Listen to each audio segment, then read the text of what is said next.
예배하기에 앞서서 먼저 우리의 마음을 하나님 앞에 집중하시며 하나님께서 받으실 만한 예배되기 위해서 하나님 앞에 우리가 간절한 마음으로 기도하며 준비하시기 바랍니다.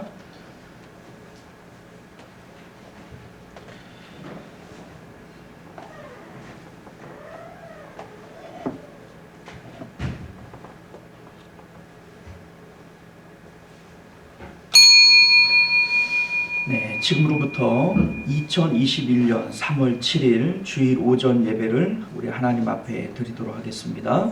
다 같이 묵도하십니다.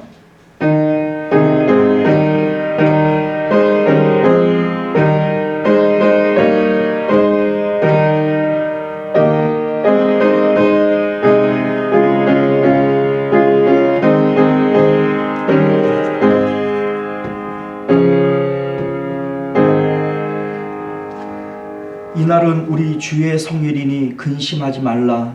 마땅히 조용하고 근심하지 말라. 여호와로 인하여 기뻐하는 것이 너희의 힘이니라. 아멘. 존귀하시고 내려오신 우리 주 하나님, 지난 한 주간도 저희들을 하나님 품에 안으시고 또 눈동자와 같이 보호하여 주셨다가 또 주일 예배를 맞아서 주님 품으로 우리를 불러주시고 예배케 하시오니 참으로 감사드립니다. 세상 가운데 여러 가지의 근심, 걱정들, 또 우리의 마음을 빼앗을 만한 큰 일들, 하나님 그러한 일들이 있다 할지라도 오늘 이 시간만은 주님 앞에 우리의 마음을 집중하고 하나님으로 인하여 기뻐할 수 있는 저희들 되게 하여 주옵소서. 여호와로 인하여 기뻐하는 것이 너희의 힘이니라 말씀하셨사오니 주님으로 인하여 기뻐하는 그 능력이 우리 가운데 있도록 주의 성령께서 역사하여 주옵소서. 예배의 모든 시종을 주님께서 맡아 주관하여 주옵시고 주님 홀로 영광 받아 주실 줄 믿사오며 거룩하신 우리 주 예수님 이름으로 간절히 기도드리옵나이다. 아멘. 네, 우리 다 같이 찬송가 10장입니다. 10장 찬양 같이 하겠습니다.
이 시간은 우리 한 주간의 삶을 되돌아보면서 하나님 앞에 예배하기에 합당치 못한 우리의 언행심사가 있거든. 먼저 하나님 앞에 참회 기도로 정결한 마음 갖기를 원합니다. 청결한 마음이 청결한 자가 하나님 볼 것이라 말씀하셨사오니 하나님 청결한 마음 주옵소서. 우리 함께 참회 기도 드립니다.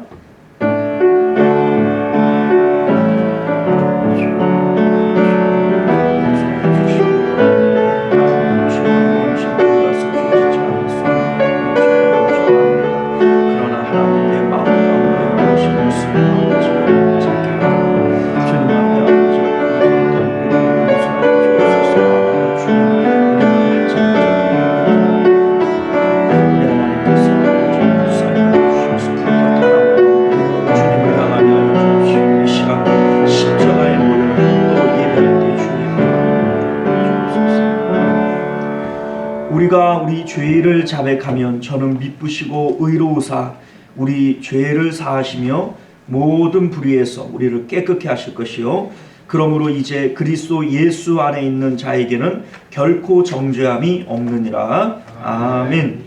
우리 교독문 9번 시편 15편 말씀 함께 교독하여 읽겠습니다. 여호와여 주의 장막에 머무를 자 누구오며 정직하게 행하며 공의를 실천하며 그의 혀로 남을 허물하지 아니하고 그의 이웃에게 악을 행하지 아니하며 그의 눈은 망령된 자를 멸시하며 그의 마음에 서원한 것은 해로울지라도 변하지 아니하며 뇌물을 받고 무죄한 자를 해하지 아니하는 자이니 이런 일을 행하는 자는 영원히 흔들리지 아니하리이다. 아멘. 자, 우리 다 같이 사도신경으로 우리의 신앙을 하나님 앞에 고백합니다. 전능하사 천지를 만드신 하나님 아버지를 내가 믿사오며 그 외아들 우리 주 예수 그리스도를 믿사오니 이는 성령으로 잉태하사 동정녀 마리아에게 나시고 본디오 빌라도에게 고난을 받으사 십자가에 못 박혀 죽으시고 장사한 지 사흘 만에 죽은 자 가운데서 다시 살아나시며 하늘에 오르사 전능하신 하나님 우편에 앉아 계시다가 저리로서 산 자와 죽은 자를 심판하러 오시리라.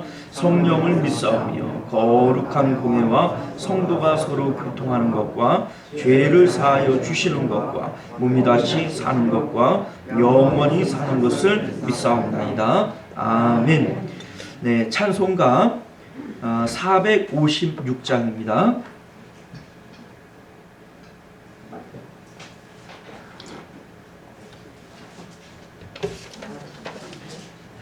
407장이군요.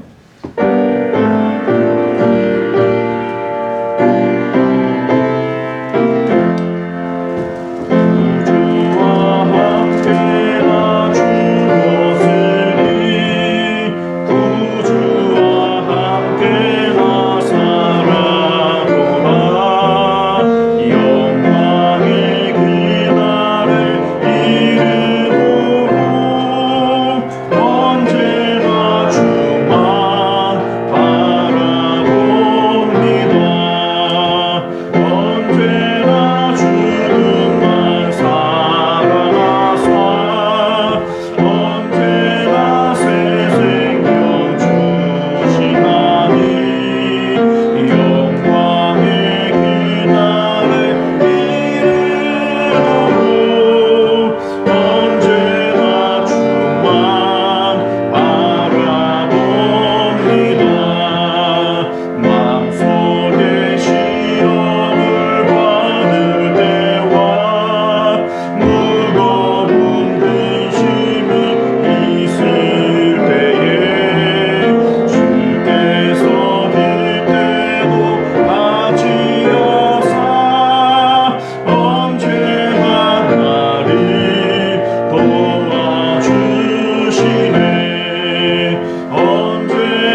함께 계시네.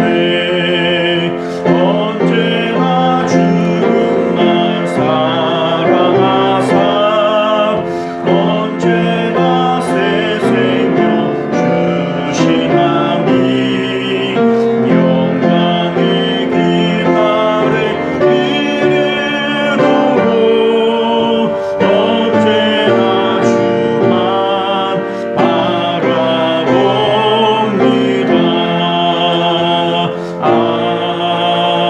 아멘. 네, 이 시간은 우리를 대표해서 변영국 장로님 기도하시겠습니다.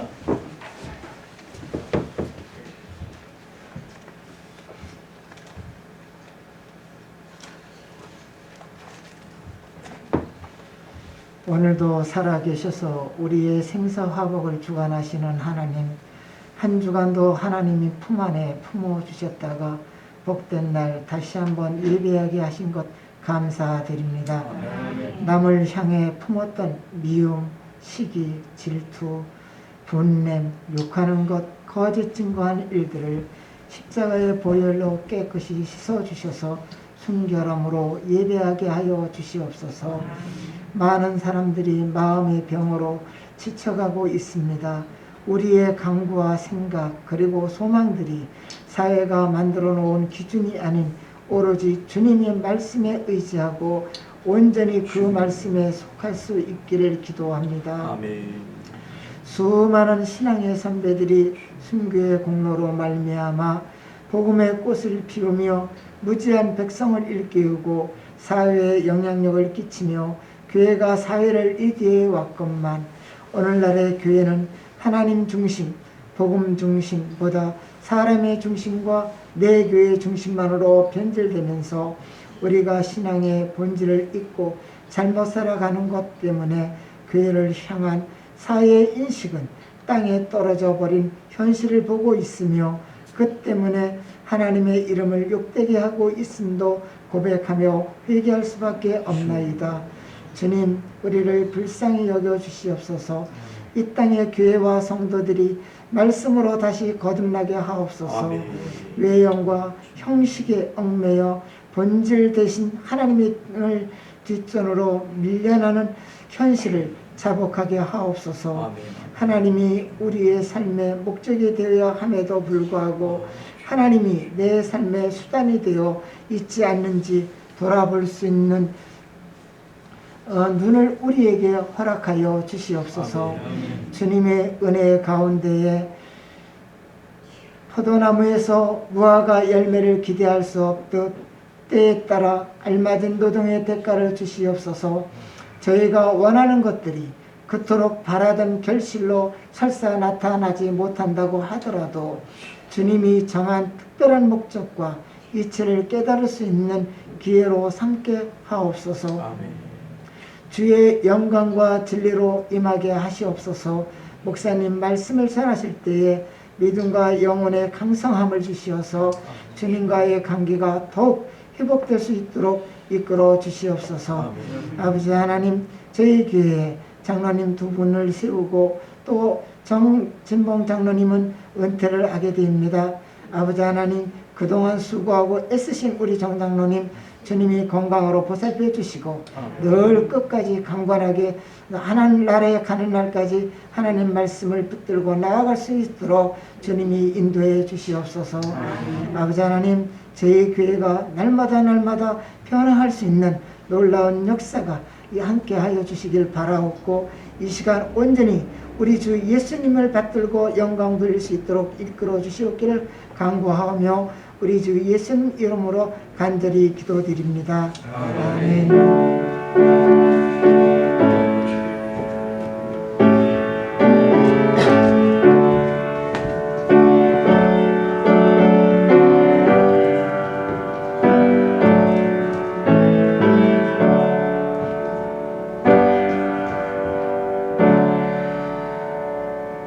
네, 감사합니다. 오늘 우리에게 주시는 하나님 말씀 마태복음 17장 22절에서 27절까지 말씀입니다.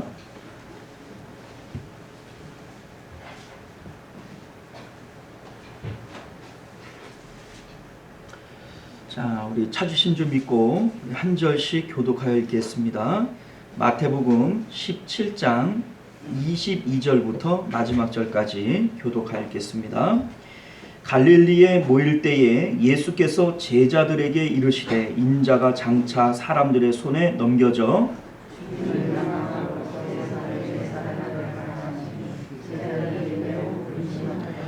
가버나움에 이르니 반세기를 받는 자들이 베드로에게 나와 이르되 너희 선생은 반세기를 내지 아니하느냐?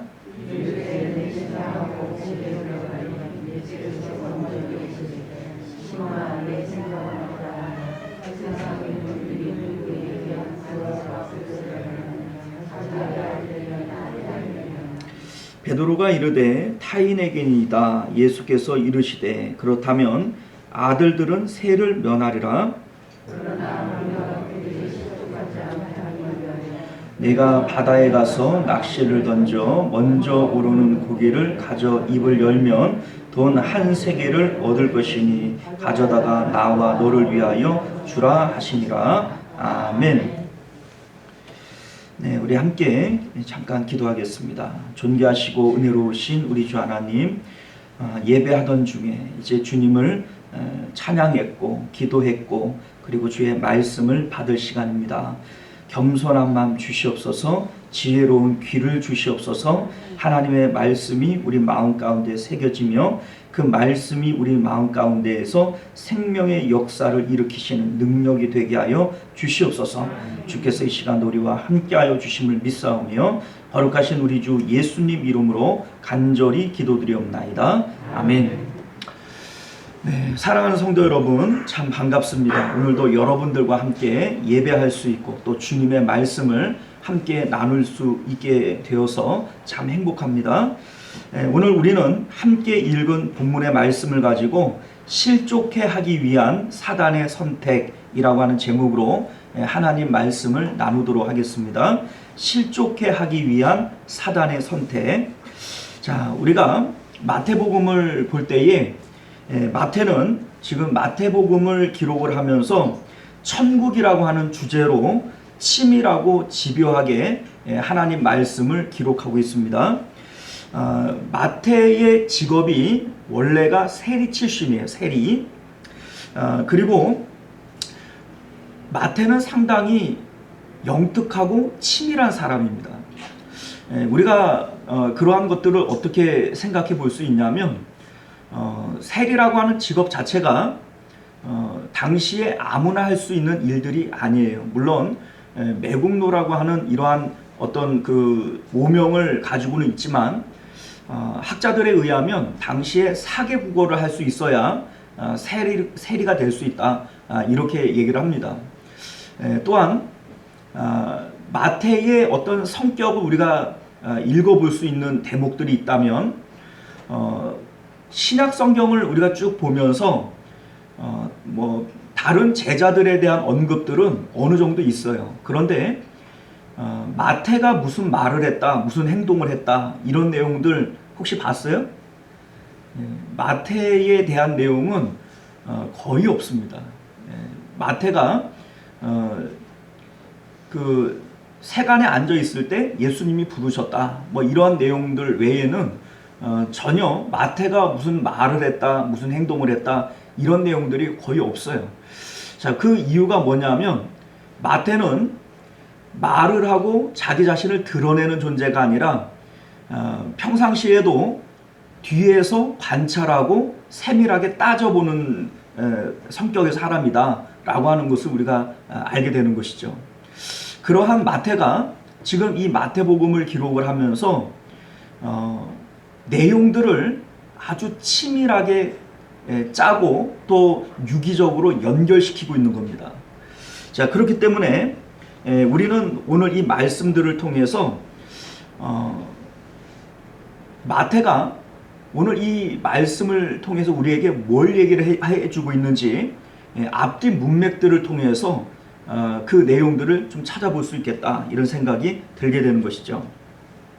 사실 오늘 말씀을 가만히 보면 우리가 볼 때에는 앞뒤가 맞지 않는 엉뚱한 말씀처럼 보여지기도 합니다.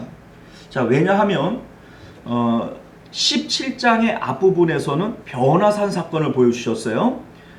예수님께서 제자들을 데리고 이제 변화산에 올라가셔서 천국을 경험시켜 주시는 거예요. 그러더니 그 산 아래에 내려와서 보니까 귀신 들려서 간질하는 자가 있었죠. 그리고 예수님께서 그를 고쳐주시면서 믿음에 대해서 말씀하십니다. 그리고 예수님께서 또다시 십자가에 돌아가실 것에 대한 순한 예고를 하세요. 그리고 오늘 이 본문에서 보게 되면 성전 세 내는 문제, 세금에 대한 문제를 얘기하고 있어요. 자, 그렇게 우리가 생각해 보면 이러한 일련의 사건들이 전혀 연관성이 없어 보이는 거죠. 그러나 우리가 좀 전에도 말씀드렸다시피 마태라고 하는 사람은 상당히 치밀하고 영특한 사람이에요. 그러한 마태가 전혀 관련성 없는 문제를 성경을 기록하면서 넣어놓은 걸까요? 그렇지 않습니다. 분명히 이러한 일들이 큰 연관성이 있고 이 연관성을 통해서 우리에게 하고자 하는 메시지가 있는 겁니다. 그래서 우리는 이 말씀들이 우리에게 뭘 의미하는지 이러한 메시지들을 찾아가면서 마태복음을 통하여 오늘날 우리에게 주시는 하나님의 말씀을 그 메시지를 듣고자 하는 것입니다. 자, 먼저 성전세 내는 문제, 오늘 말씀의 내용을 우리가 먼저 한번 분석을 해보도록 하겠습니다. 성전세는요, 출애굽기 30장을 보게 되면 애굽에서 하나님께서 구원해 주신 것에 대한 그 보답으로서 생명의 속전으로 내도록 되어져 있는 겁니다. 생명의 속전이라고 하는 것은요, 성인 남자 20세 이상의 남자들이 하나님께서 애굽에서 구원해 주셨잖아요. 애굽에서는 종살이를 했던 사람들이기 때문에 자신들을 노예에서, 종에서 구원해 주신 것에 대한 그러한 보답으로서 자신의 생명값, 자신의 어떤 생명에 대한 속전으로서 이 성전세를 내도록 되어져 있는 것이죠. 20세 이상의 남성들이 1년에 한 번 냅니다. 자, 그런데 이 돈이 반세겔이다, 이렇게 오늘 말씀에 얘기를 하고 있는데, 이 반세겔 이렇게 얘기를 하면 우리가 감이 잘 안 잡힐 거예요. 반세겔이 얼마인지. 그런데 여러분들 데나리온이라고는 들어보셨죠? 한 데나리온이 성인 남자 하루의 품값입니다. 자, 그런데 반세겔이면 두 데나리온에 해당되는 돈이에요. 그러니까 요즘 성인 남자들이 일을 했을 때 받는 돈이 얼마인지는 잘 모르겠어요. 근데 제가 어제 인터넷을 잘 이렇게 찾아보니까 요새 품값이 12만 원, 13만 원 그 정도로 왔다 갔다 한다, 이런 얘기를 제가 인터넷에서 잠깐 봤어요. 자, 그렇게 따지고 보면 반세겔이라고 하는 돈은 약 25만 원 정도 이렇게 해당이 되는 그러한 돈이다 생각이 되어집니다. 자, 그런데 우리가 알다시피 당시 이스라엘은 로마의 식민지로 있었어요. 자, 그러니까 로마의 식민지로 있는 그 이스라엘은 로마의 세금을 바치지 자체적으로 성전을 위해서 세금을 바치는 것은 정규 세금이 아닐 것이다 라고 봅니다. 자, 그러면 이 성전세는 어떤 성격의 것이겠는가? 이것은 자발적으로 세를 내야 되는 것이고 전통적으로 율법에 의해서 세금을 내야 되는 것이에요. 자, 그런데 여러분들 오늘 마태복음을 기록하고 있는 마태의 본명이 뭔지 아세요? 본명은 레위입니다. 자, 마태의 본명이 레위라고 하는 것은 그가 레위 지파일 가능성을 우리에게 시사해 주는 것이죠. 레위 지파였던 그래서 제사장의 직무를 감당해야 될 이러한 마태가 그 직업이 뭐였다고요? 세리요. 그러니까 제사장 일을 해야 될 마태가 제사장 일을 하지 못하고, 그리고 사람들이 미워하고 싫어하는 당시에 매국노로 취급을 받던 세례를 했다라고 하는 것은 우리에게 뭘 얘기를 해주냐면 당시에 성전세가 제대로 거쳐지지 않았다라는 걸 우리에게 의미합니다. 성전세는 성전의 유지와 보수를 위해서 백성들이 내는 거예요. 그런데 제사장이어야 할 마태가, 레위가 제사장을 하지 못하고 세리를 했다라고 하는 것을 우리가 볼 때 성전세가 제대로 거쳐졌다는 거예요? 안 거쳐졌다는 얘기예요? 예, 안 거쳐졌다는 걸 우리에게 의미하죠. 그렇기 때문에 학자들은 이 성전세가 자발적으로 내는 것이고 또 잘 거쳐지지 않았을 것이다 라고 추정을 하는 것이죠. 자, 그런데 예수님께서 오늘 말씀을 보게 되니까 가버나움에 이르렀을 때 성전세를 받는 사람들이 예수님에게 직접 얘기한 것이 아니라 베드로에게 너희 선생은 성전세를 내지 않느냐라고 질문을 하는 거예요. 자, 이것은요 우리가 단순하게 예수님에게 성전세를 받겠다, 세금 납부에 대한 이러한 내용을 말하고 있는 것이 아니라 예수님에게 대한 성전세 납부에 대한 견해를 묻고 있는 겁니다. 자, 그런데 우리가 이 성전세 내는 문제를 질문하는 이들의 어떤 저의를 좀 생각을 해봐야 돼요. 자, 무슨 얘기냐면 성경이 우리에게 구체적으로 이 내용들을 얘기하고 있지 않아요. 뭐 이렇게 그들이 질문하는 것은 예수님을 뭐 함정에 빠뜨리기 위한 거다, 뭐 이렇게 얘기를 하고 있지는 않지만 그들의 저희는 분명히 좋은 의도가 아니라는 것을 우리는 알게 됩니다. 뭘 보고 아냐면 예수님께서 뒤에 보게 되면 성전세가, 세금이 세상의 임금들이 자기의 아들들에게 세금을 받느냐 아니면 타인에게 받느냐, 뭐 이렇게 질문하는 내용들을 통해서 말씀하시는 내용들을 통해서 그들의 어떤 저의를 예수님은 알고 계셨다라고 하는 것을 우리가 생각해 볼 수 있는 것이죠. 자, 무슨 얘기냐면요, 지금 이 성전세 받는 사람들이 예수님에게 이와 같은 질문을 하는 이유가 뭐냐면 예수님을 함정에 빠뜨리기 위한 거예요. 자, 어떻게 빠뜨리냐면 이런 겁니다. 평상시에 예수님은 자신을 하나님의 아들이라고 소개했어요. 하늘에 계신 그 하나님을 내 아버지라고 얘기를 했단 말이에요.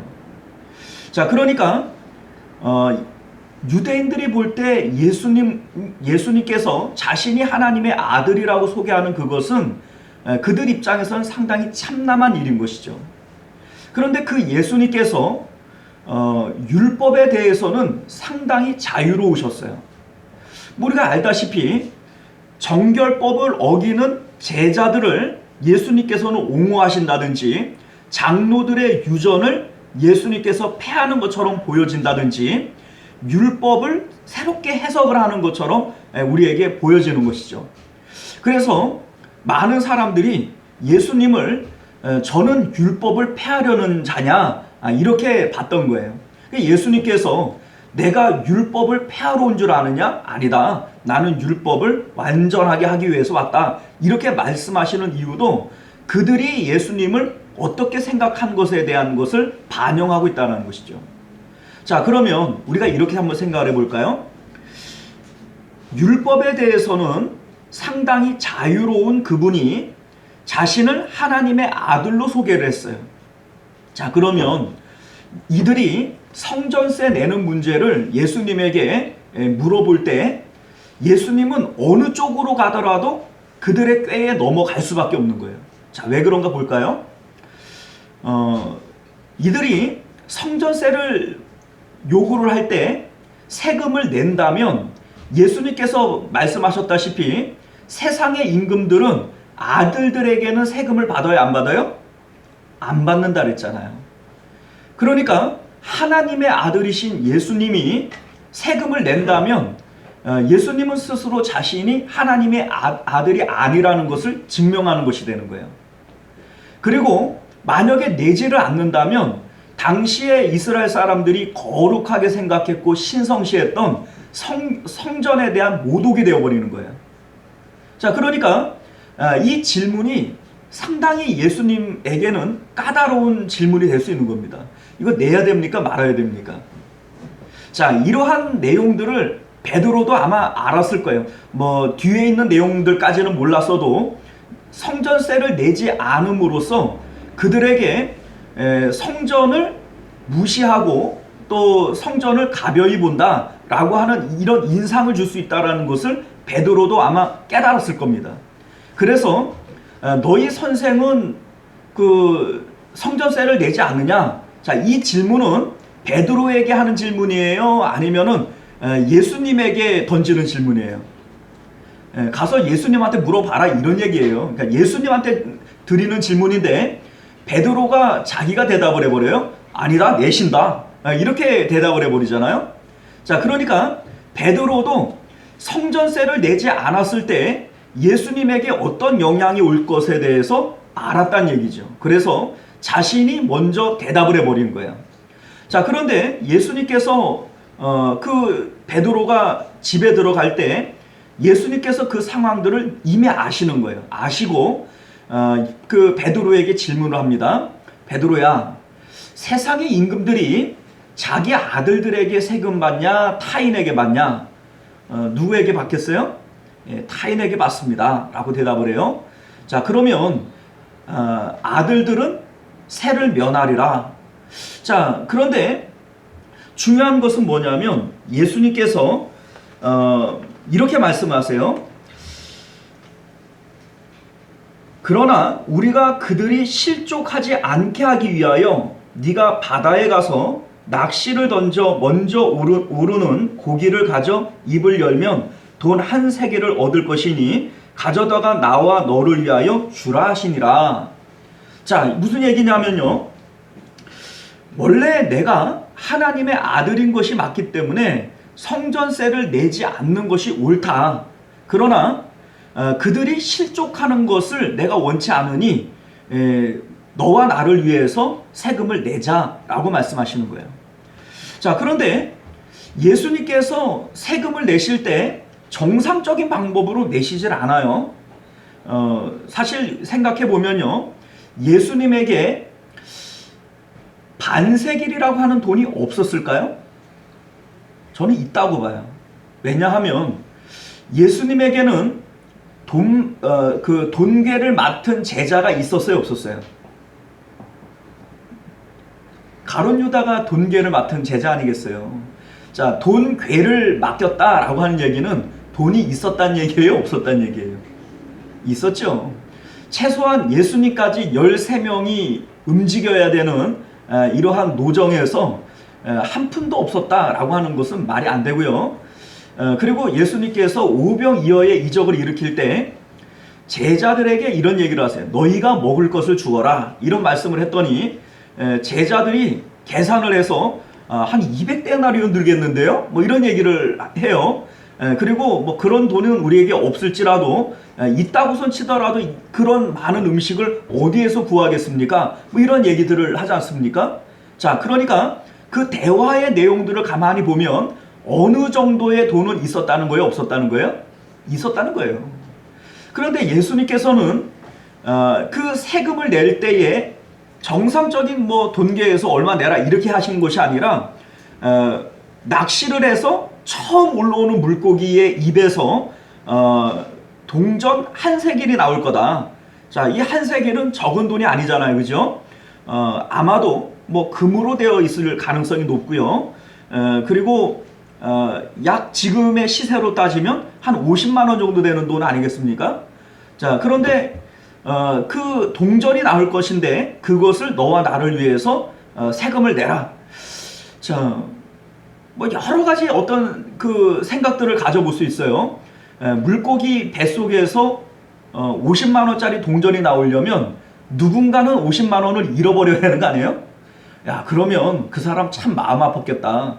예수님은 그 다른 사람의 마음 아픈 것을 통해서 꼭 세금을 내야 되냐? 뭐 이런 생각들도 들게 되고요. 자, 뭐 어쨌든 간에 그건 중요한 내용은 아니고 예수님께서는 왜 이러한 방법을 통해서 세금을 내신 걸까? 자, 이겁니다. 예수님의 신적 능력을 드러내는 거예요. 내가 너희들이 실족할까봐 세금을 내긴 한다만 내가 하나님의 아들이 아닌 건 아니다. 이거죠. 내가 하나님의 아들로서 모든 것을 알고 모든 것을 주관할 수 있는 그러한 하나님의 아들인 것이 사실이다. 이것을 드러내기 위해서 물고기 입속에서 동전을 꺼내내시는 겁니다. 자, 물고기 입에서 동전 한 입이 나왔다라고 하는 이것이 상당히 가벼운 일처럼 보여지지만 이러한 일들이 일어나기 위해서는 얼마나 복잡한 일들이 있어야 되겠어요. 누군가는 동전을 바다에 던지든지 잃어버리든지 해야 되는 것이고 그것을 물고기가 반드시 먹어야 되는 것이고 그 많은 물고기들 중에서 그 동전을 먹은 물고기가 베드로가 던진 낚시를 물어야 되는 거예요. 자, 여러분들 이게 쉬워요? 차라리 로또 복권 먹는 게 쉽지. 그렇지 않습니까? 그런데 예수님께서 그것을 미리 아시고 낚시 던져라. 그 물고기가 물 것인데 배를 갈라보면 동전이 있을 것이다. 이렇게 말씀하신 거잖아요. 그러니까 이 일을 통해서 예수님께서는 자신이 하나님의 아들이 맞다라고 하는 것을 증명한 것이고 그리고 세금을 내므로써 이들의 두 가지 의도를 다 충족시켜 버리신 겁니다. 자, 이해 가시죠?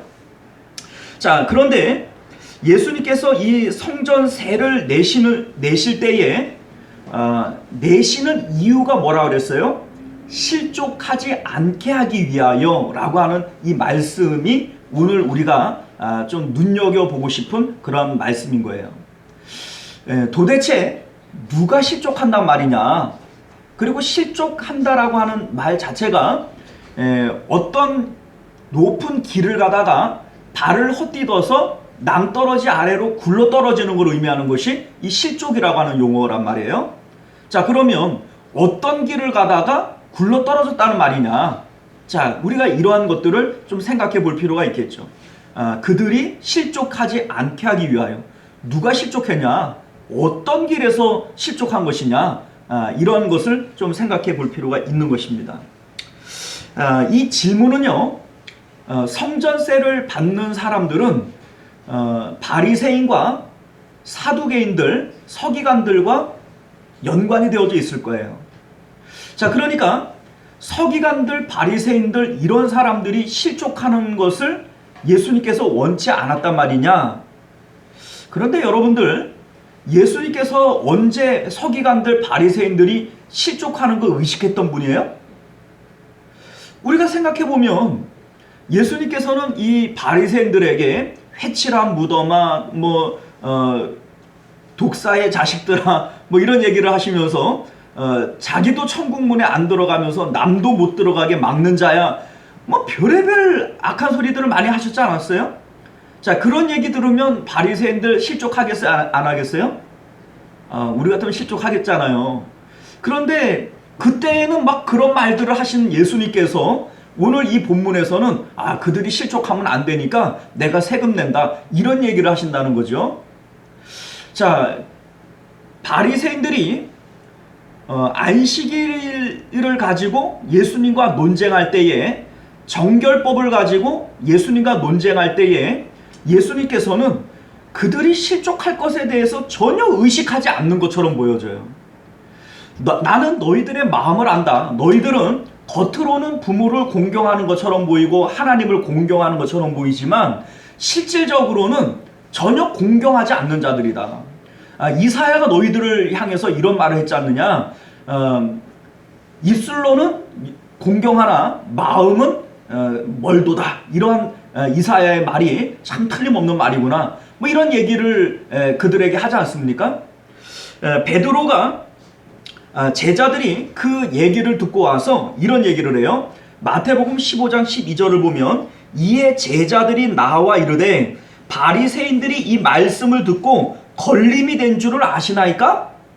자, 이 걸림이 됐다라고 하는 이 말이 실족했다라는 뜻이에요. 그 발이 걸렸다, 걸려 넘어졌다, 이게 실족했다는 얘기 아니겠어요? 자, 그러니까 제자들이 볼 때에도 예수님께서 하시는 이 말씀은 바리새인들을 실족하게 하는 말이었다는 말이에요. 그런데 평상시에는 그들이 실족할 것에 대해서 전혀 염려하지 않고 말을 하시던 예수님께서 오늘 이 본문에서는 그들이 실족할까봐 내가 세금 낸다, 지금 이렇게 얘기를 한다는 것이죠. 좀 뭔가 이상하지 않습니까? 자, 예수님께서 말씀하시는 그 실족이라고 하는 것이 뭔가에 대해서 우리는 생각해 봐야 된다는 겁니다. 자, 마태복음은요, 구조적으로 지금 천국과 천국에 가는 길에 대해서 우리에게 설명하고 있는 거예요. 우리가 이미 알다시피 마태복음은 처음부터 지금까지 계속해서 동일 주제로 우리에게 말씀하고 있습니다. 그 주제가 뭐예요? 천국입니다. 세례 요한 때로부터 회개하라 천국이 가까웠느니라 라고 하는 메시지를 던지면서 마태복음이 시작됐습니다. 예수님께서 사역을 시작하시면서도 회개하라 천국이 가까웠느니라 라고 하시는 말씀으로 역시 공생애를 시작하세요. 예수님께서 12제자들을 부르시고 둘씩 짝지어 전도를 보내실 때에도 그들의 입에 넣어준 복음의 메시지가 뭡니까? 회개하라 천국이 가까웠느니라예요. 예수님께서는 그 천국에 대해서 12장에서 13장에서 천국 비유를 통해서 천국이라고 하는 것이 어떤 것인지를 분명하게 우리에게 제시해 주셨고, 또한 그 천국에 대해서 깨닫는 자들, 믿는 자들을 천국의 제자들이라고도 부르셨어요. 그리고 그 제자들을 변화산에 이끌고 가셔서 실질적으로 천국을 경험시켜 주셨단 말이에요. 자, 그러니까 마태복음의 가장 큰 주제가 뭡니까? 천국이에요. 자, 마태복음 17장을 가만히 보면요, 17장 1절에서 12절까지죠. 변화산 사건을 통해서 우리에게 주시는 메시지가 뭡니까? 천국은 관념이나 우리의 생각 속에 있는 곳이 아니라 실존하는 곳이다. 분명히 우리 가운데 현실로 있는 곳이 바로 천국이다 라고 하는 것을 우리 1절에서 12절까지 우리에게 보여준 거예요. 그리고 그 천국에 가기 위해서 우리가 어떤 상태여야 되느냐? 13절에서 20절까지 보면 겨자씨만한 믿음만 있어도 이 산을 들어 바다에 던지라 할지라도 그대로 될 것이다, 이러한 말씀을 하시면서 믿음을 우리에게 말씀하세요. 그런데 이 믿음이 뭐라고 말씀드렸어요? 믿음은 예수 그리스도와 우리가 연합되어지고 하나님과 연결되어지는 것이 믿음이다, 이런 말씀을 드렸습니다.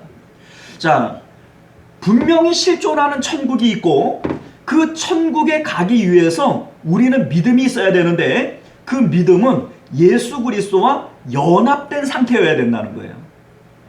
이게 지금 연결되어지는 거죠.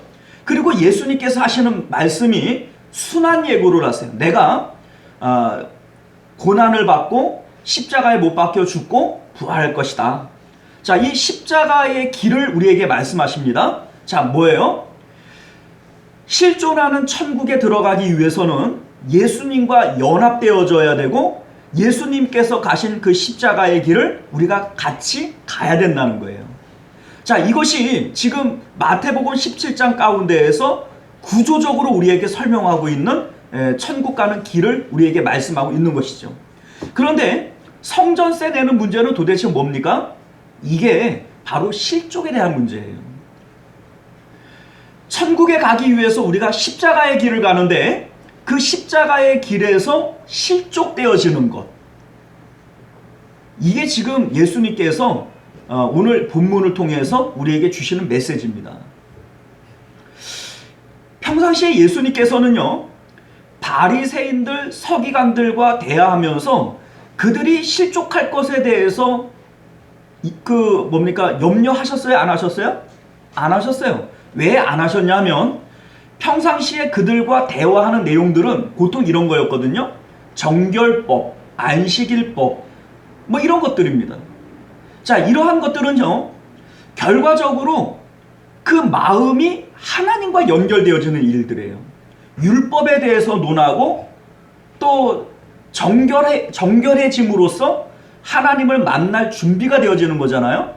이러한 예식에 대해서 논하고, 이러한 논쟁들은 결코 그들의 마음을 실족시키지 않습니다. 천국 가는 그 길에서 그들의 마음을 실족시키지 않습니다. 오히려 그것이 그러한 논쟁들이 하나님에 대한 관심을 불러일으키고 그들의 마음을 하나님께로 더 가까이 가게 만들 거예요. 그러니까 예수님께서는 그런 문제에 대해서는 그들을 더욱더 몰아붙이면서 독한 말로 그들에게 말씀하시는 거예요. 그런데 오늘 여기에서는 그들이 실족하면 안 되니까 내가 세금을 낸다는 겁니다.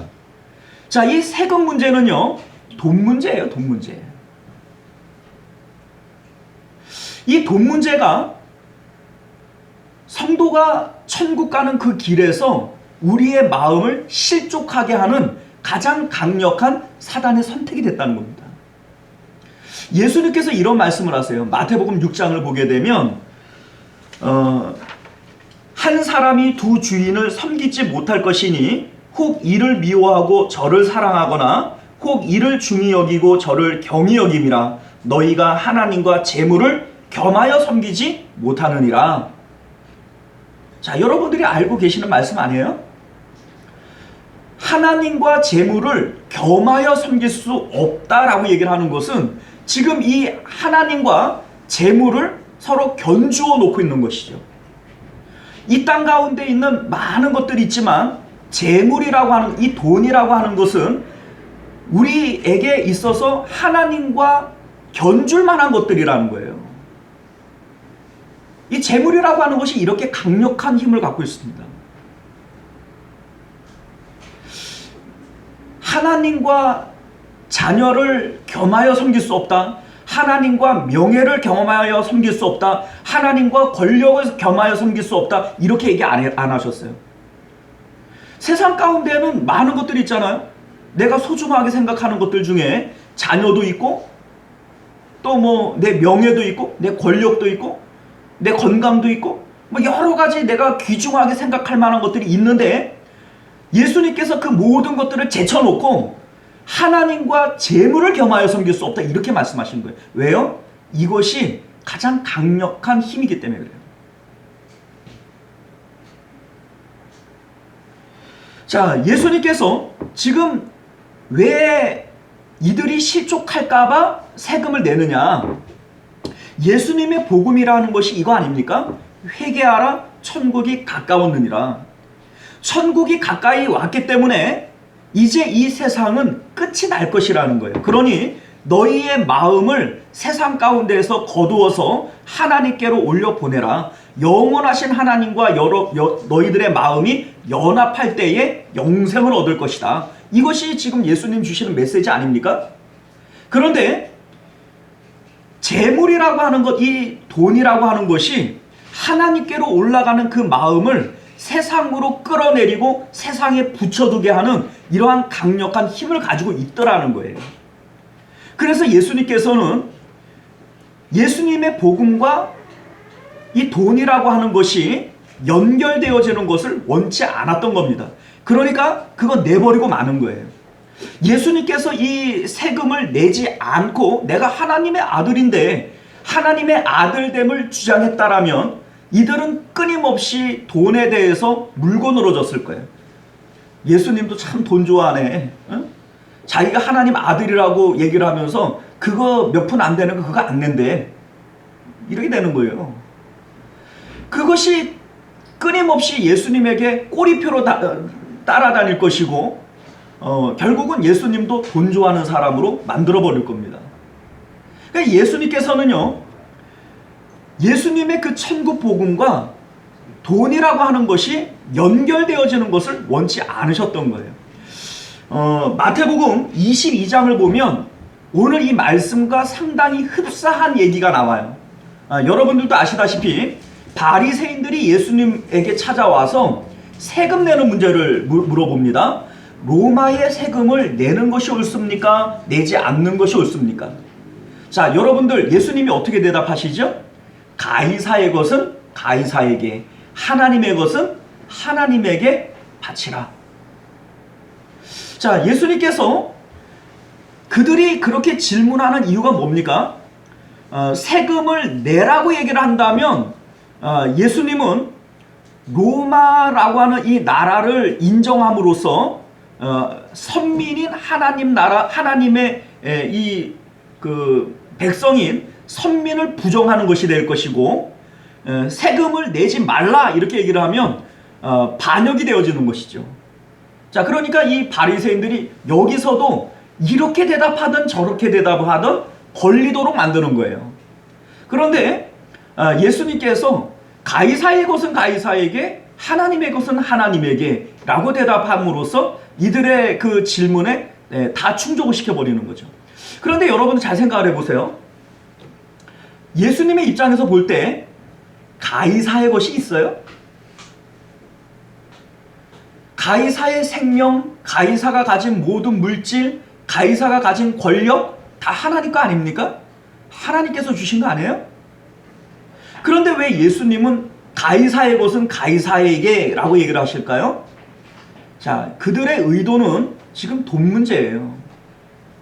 예수님께서 말씀하시는 이 복음과 천국과 재물이라고 하는 이 돈과 연결되어지는 것을 예수님은 원치 않으신 거예요. 그러니까 가이사의 것은 가이사에게, 하나님의 것은 하나님에게 라고 얘기를 하면서 딱 구분을 해버리시는 겁니다. 자, 여러분들, 복음이라고 하는 것과 돈이라고 하는 것은 절대로 연결되어질 수 없는 거예요. 연결되어져서는 안 되는 겁니다. 돈 없는 자도 와라. 너희는 돈 없이 값 없이 와서 젖과 꿀을 사라. 이게 복음에 대한 내용 아닙니까? 돈 없이예요. 그런데 이 돈이라고 하는 것이 성도들의 마음 가운데 들어오게 되어지면 우리를 천국 가는 그 길, 십자가의 길에서 우리를 끌어내리는 이런 역할을 하게 된다는 것입니다.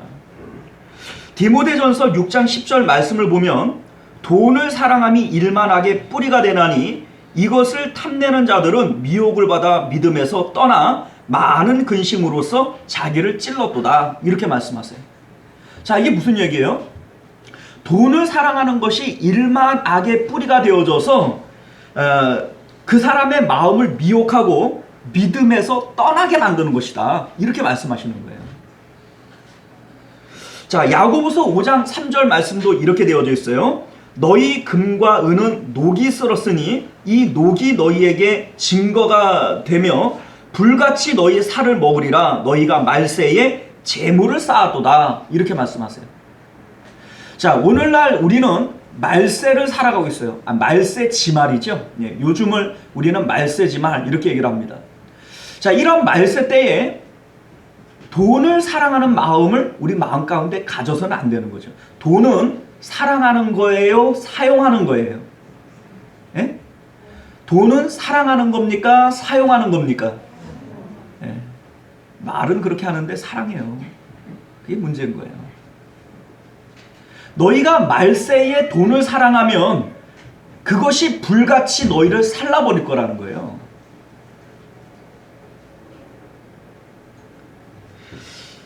사랑하는 성도 여러분들, 돈이 주는 안정감이 있어요. 뭐 여러분들 이런 거 공감하지 않습니까? 돈이 있어요. 주머니에 돈이 있으면 어디 가더라도 든든해, 안 든든해요?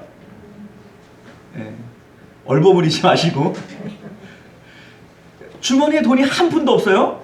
자, 어디 가면 불안해요, 안 불안해요? 네. 돈이 주는 안정감이 있습니다. 그런데 예수님께서 우리에게 이런 약속을 하셨어요. 내가 너희에게 세상이 줄 수 없는 평안을 주노라. 돈이 주는 안정감에 취해 있는 자들은 하나님께서 주시는 세상이 줄 수 없는 평안은 맛볼 수 없습니다. 나는 돈이 주는 안정감도 있고요, 하나님이 주시는 평안도 누리고 싶어요. 네, 그런 거 없어요. 히브리서 13장 5절 말씀을 보면요, 돈을 사랑하지 말고 있는 바를 족한 줄로 알라. 그가 친히 말씀하시기를, 우리 하나님께서 친히 말씀하셨대요. 내가 결코 너희를 버리지 아니하고 너희를 떠나지 아니하리라 하셨느니라. 자, 이게 무슨 얘기예요? 돈이 주는 안정감, 그것을 사랑하지 말고 하나님께서 우리와 함께 하신다라고 하는 여기에서 안정감을 찾으라는 얘기예요. 내가 결코 너희를 버리지 아니하고 너희를 떠나지 아니하리라 하셨느니라. 하나님께서 나와 함께 하시는 것에 대해서 안정감을 가지라는 얘기입니다. 여러분들 생각을 해보세요. 우리는 이런 생각을 가져요. 돈이 없으면 참 불안해요. 내가 뭐 먹고 살지? 뭐 입고 살지? 뭐 나는 그렇다고 치더라도 내 자식들은 내가 어떻게 키우지? 그런데 여러분들, 믿음이라고 하는 것은 돈에 대한 안정감을 갖는 것이 아니라 하나님께 대한 신뢰를 갖는 거예요. 이것을 우리는 믿음이라 얘기합니다. 이스라엘 백성들이 광야 40년을 살 때를 한번 생각을 해보세요. 광야에서 그들이 돈 가지고 살았어요? 그들이 먹을 것, 입을 것, 그런 것들 염려하며 살았습니까? 아니에요. 모든 것이 하나님으로부터 공급됐고 하나님이 우리와 함께 계시다라고 하는 이것이 그들의 먹을거리가 됐습니다. 사람이 떡으로 사는 것이 아니라 하나님의 입에서 나오는 말씀으로 살 것이다. 예수님이 그래서 그런 말씀을 하신 거예요. 마태복음 6장 31절 이하를 보면요, 여러분들이 아시다시피 무엇을 먹을까, 무엇을 마실까, 무엇을 입을까 염려하지 말라. 이러한 것들은 이방인들이 구하는 것이라 말씀하십니다. 너희에게 있어야 할 것은 너희 하늘 아버지께서 이미 알고 계시다라는 것이죠. 너희는 먼저 그의 나라와 그의 의를 구하라. 우리가 구할 것은 하나님의 나라, 그의 의예요.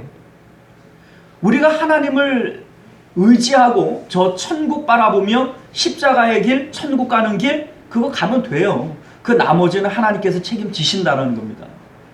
그런데 세상에 대한 돈을 향한 사랑, 그 돈 때문에 생겨나는 염려, 이러한 것들이 그 십자가의 길에서 우리를 끌어내린다라는 거예요. 사단은 오늘날 그 돈을 선택한 겁니다. 우리를 실족하게 하기 위한 강력한 무기로서 돈을 선택한 거예요. 그리고 오늘 우리가 말씀의 제목을 실족해 하기 위한 사단의 선택 아닙니까? 누가복음 12장을 보면요, 한 사람이 예수님을 찾아와서 이렇게 요구를 해요.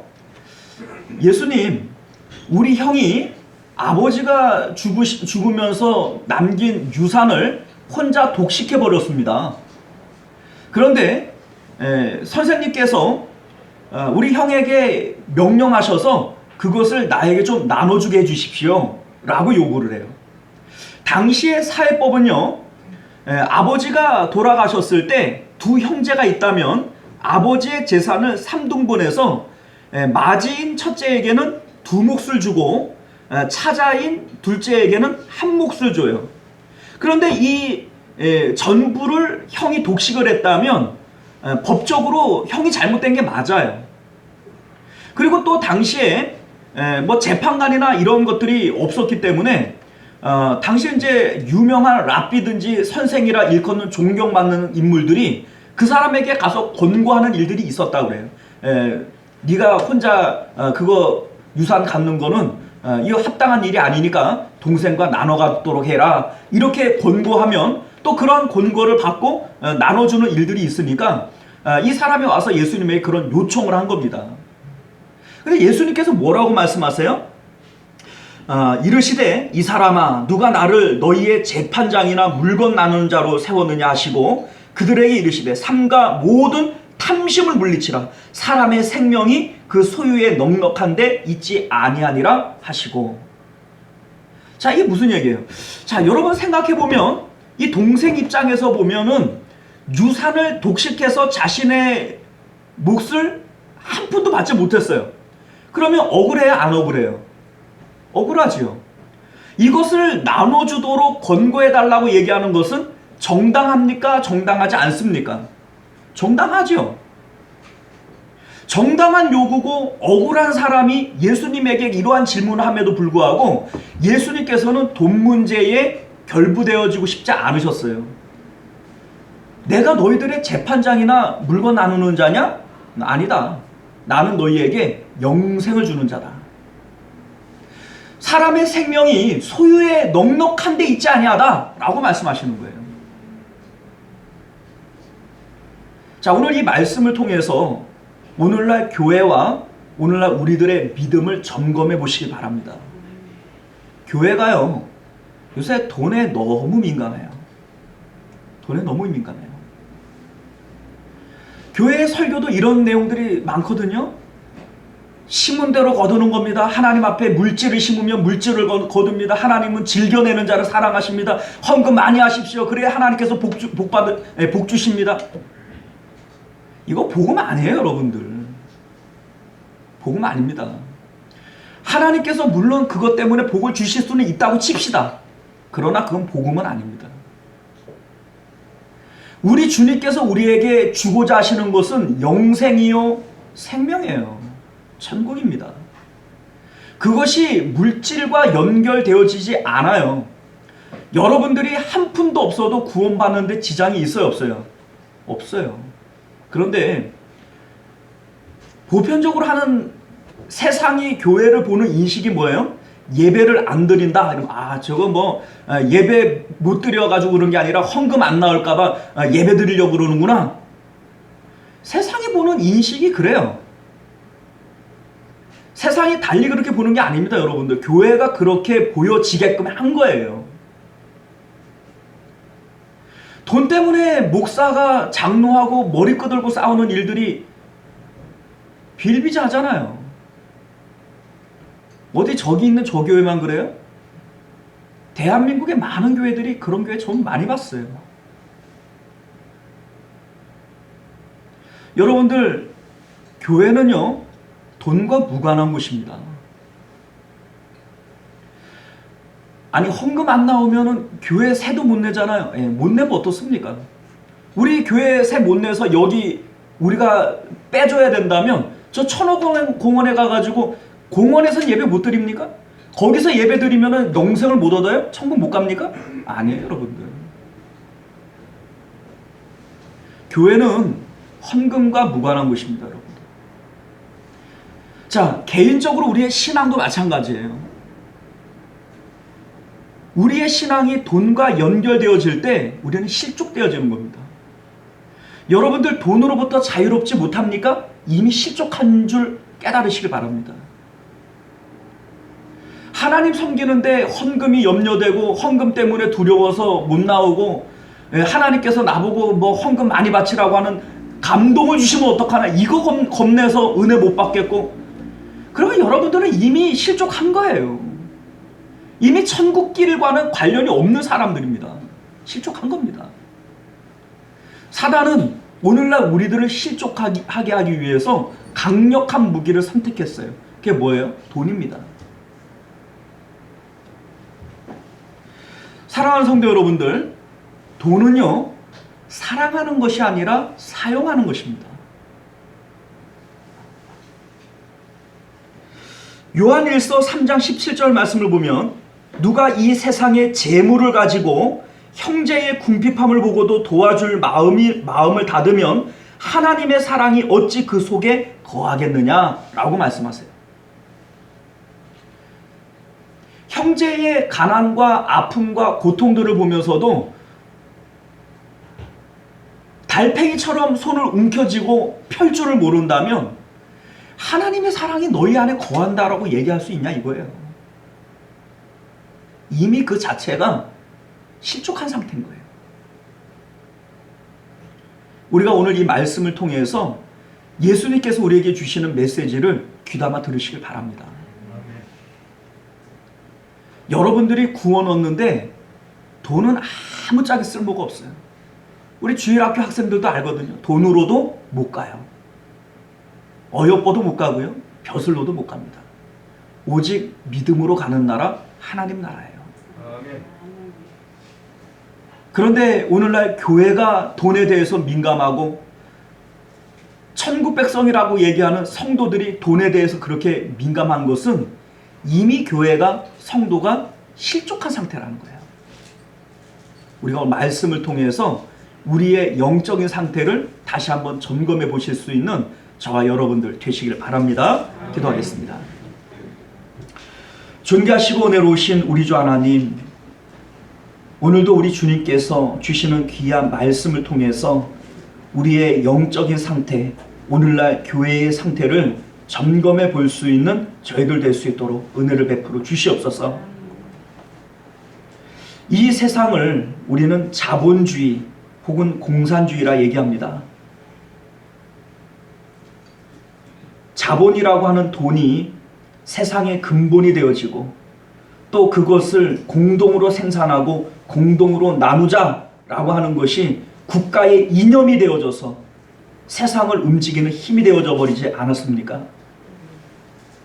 그 돈이라고 하는 것은 하나님과 견줄 만한 능력과 힘이 있는 것임을 주님께서도 우리에게 말씀하십니다. 하나님과 재물을 겸하여 섬길 수 없다. 그럼에도 불구하고 오늘날 교회와 성도들은 그 재물과 하나님을 겸하여 섬기려고 합니다. 교회도 돈이 있어야 되지, 성도도 돈이 있어야 되지, 장로도 돈이 있어야 되지. 아니요, 주님. 그건 교회 아니고 그건 이미 성도 아닙니다. 우리가 오늘 주님 말씀을 통해서 우리를 돌아보며 복음으로 돌아갈 수 있는 저희들 되게 하여 주시옵소서. 거룩하신 우리 주 예수님 이름으로 간절히 기도드리옵나이다. 아멘.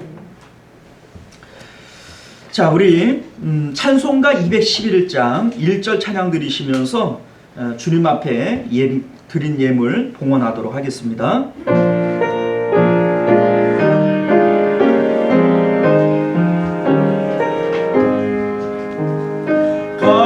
값비싼 향유를 주께 드린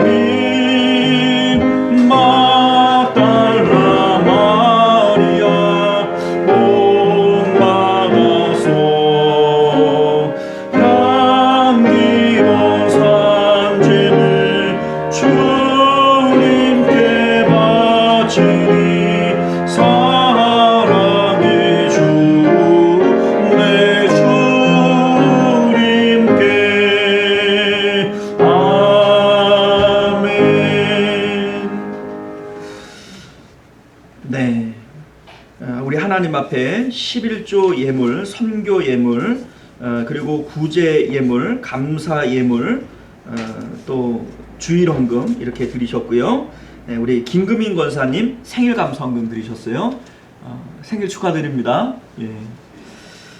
자, 우리 통장으로 이렇게 헌금을 보내주신 분들이 있는데, 이영자 권사님 감사헌금이고요. 또 우리 홍은철 집사님, 정승우 집사님, 장로 임직을 감사하며 특별헌금 이렇게 드리셨습니다.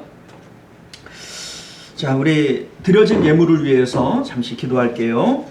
은혜로우시고 자비로우신 우리 주 하나님,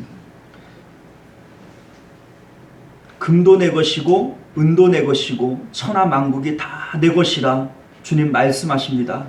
맞습니다. 우리에게 주신 것들 처음부터 내 것 아니고 마지막까지도 내 것 아님을 고백드립니다. 잠시 우리가 맡아 가진 우리는 청지기일 뿐임을 고백하는 마음으로 우리에게 주신 것들 가운데 조금을 덜어 주님 앞에 예물로 바칩니다. 이 예물 주님 받으실 때에 우리의 마음과 믿음과 정성도 함께 받아 주시옵시고, 이 예물 쓰여지는 곳들마다 예수 그리스도의 피 묻은 그 복음, 영생의 복음이 전파되어지는 곳에 귀히 쓰임 받도록 은혜 베풀어 주시옵소서. 특별히 생일을 맞아 감사헌금 드린 우리 김금인 권사님 있습니다. 지금까지 살아온 것 오직 주의 은혜라, 주님 은혜로 여기까지 살아왔음을 고백드립니다. 그러나 우리 주님 은혜 아니면 앞으로의 삶도 우리는 살 수 없다는 믿음의 고백으로 주님 앞에 예물 드립니다. 하나님 지켜주옵소서, 붙들어 주시옵소서.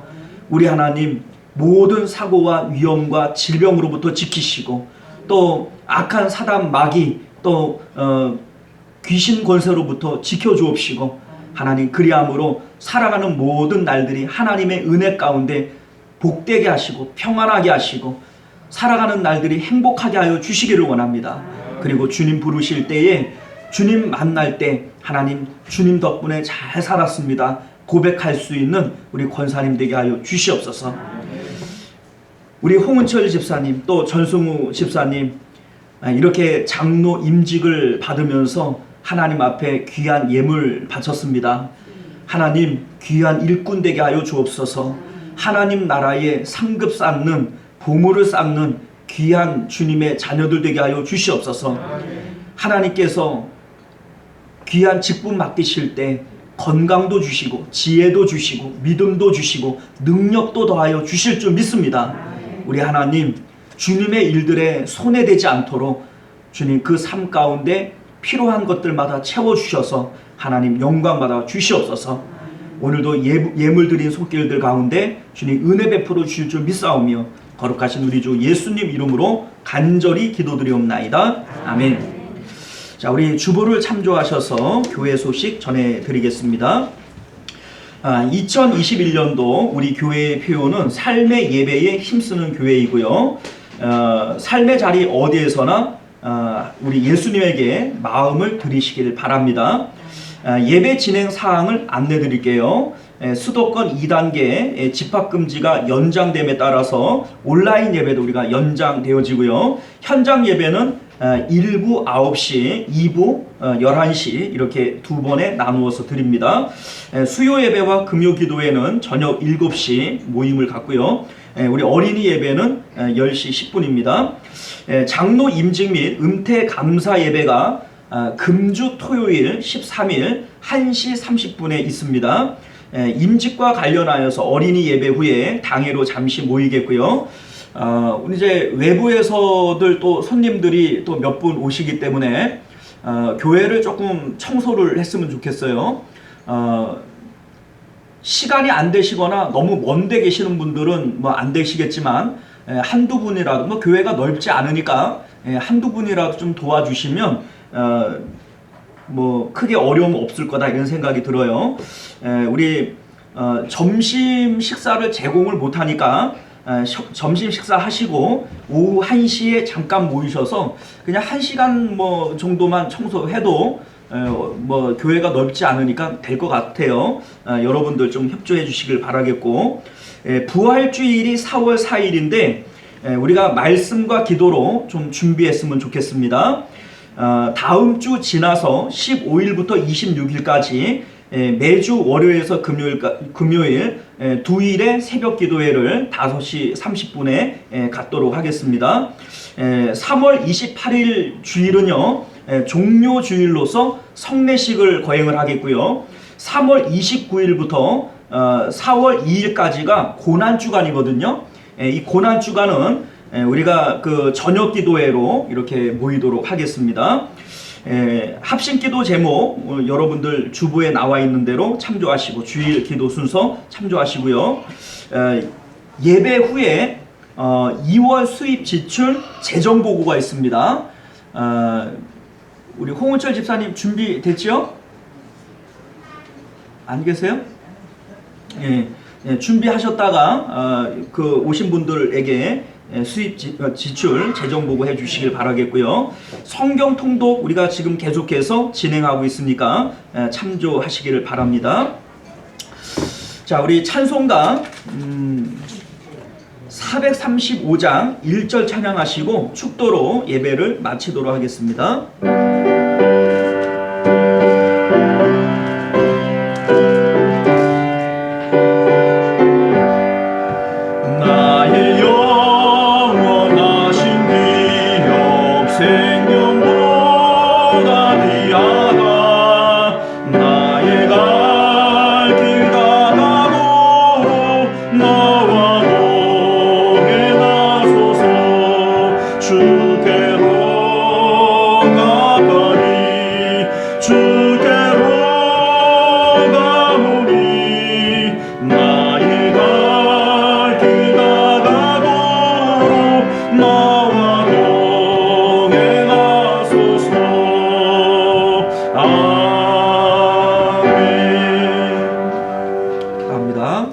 지금은 우리 주 예수 그리스도의 은혜와 만극하신 하나님 아버지의 사랑하심과 내주하시는 성령 하나님의 인도 보호하심이 돈이 주는 안정감이 아니라